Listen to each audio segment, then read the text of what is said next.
friend, Mr. Engel, for calling this important hearing. The United States has key national security interests in the Arabian Peninsula, which is why we spent decades cultivating close partnerships with the Gulf Cooperation Council countries.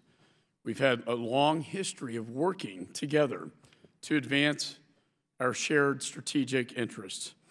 Even so, each of these partnerships has its own nuances and complexities. We've often encouraged these partners to make improvements on areas such as human rights and religious freedom, such as through our annual State Department reports. We've also had long-standing concerns about terror financing and other support for terror emanating from the Gulf.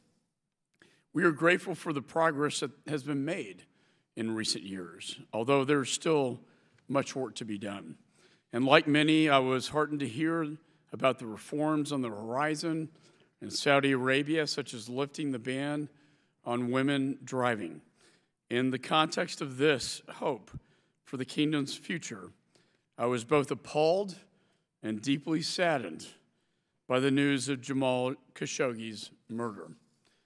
Jamal's murder was a major setback in our relationship with Saudi Arabia, a gruesome and disturbing crime that sadly showed how much further the Saudis need to go.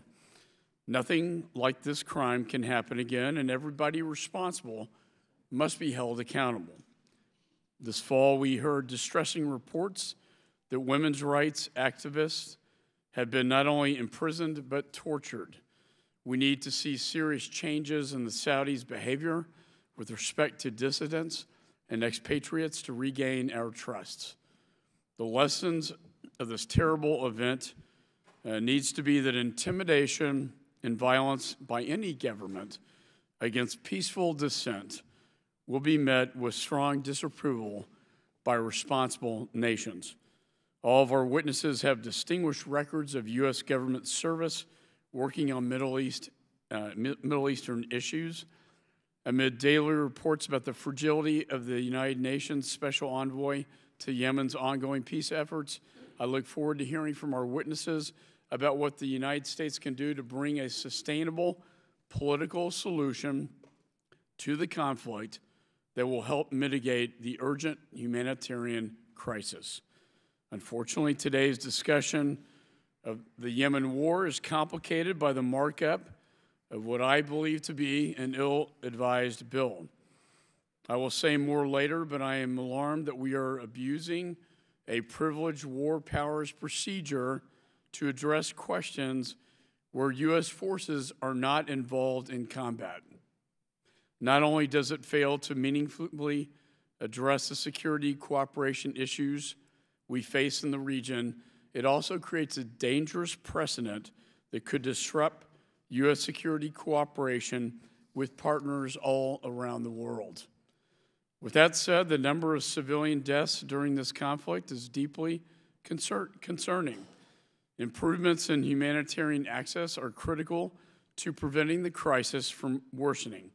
Every effort must be taken to eliminate civilian casualties from airstrikes. I hope this hearing will contribute to the conversation about what applicable and appropriate steps the United States can take to decrease the threat that this conflict poses to civilians rather than adding fuel to the fire of an unproductive conversation about war powers. I fear that many of the recent discussions regarding the Yemen conflict have obscured the incredibly damaging role that the Houthis are playing. Recent reports have documented the Houthis' diversion of vital food aid from people in need and the brutal torture of detainees. Iran is also playing an incredibly harmful role in this conflict by supplying the Houthis with ballistic missiles and other forms of support. The UN itself has reported that Iran has violated UN Security Council resolutions through their support for the Houthis. I hope our witnesses today will discuss how the United States and our partners can effectively respond to Iran's role in this conflict. We can also not lose sight of the fact that significant terrorist threats continue to emanate out of Yemen. Director of National Intelligence Dan Coates testified last week that al-Qaeda affiliate in Yemen, AQAP, remains one of the largest and most capable terrorist groups in the world. We are grateful to our Gulf partners for their help in countering this threat. I dealt with AQAP and their external operations for many years as chairman of the Homeland Security Committee, and I hope our witnesses can speak to whether our current counterterrorism strategy in Yemen is as effective as it could be, or whether any changes need to be made. And with that, Mr. Chairman, I yield back.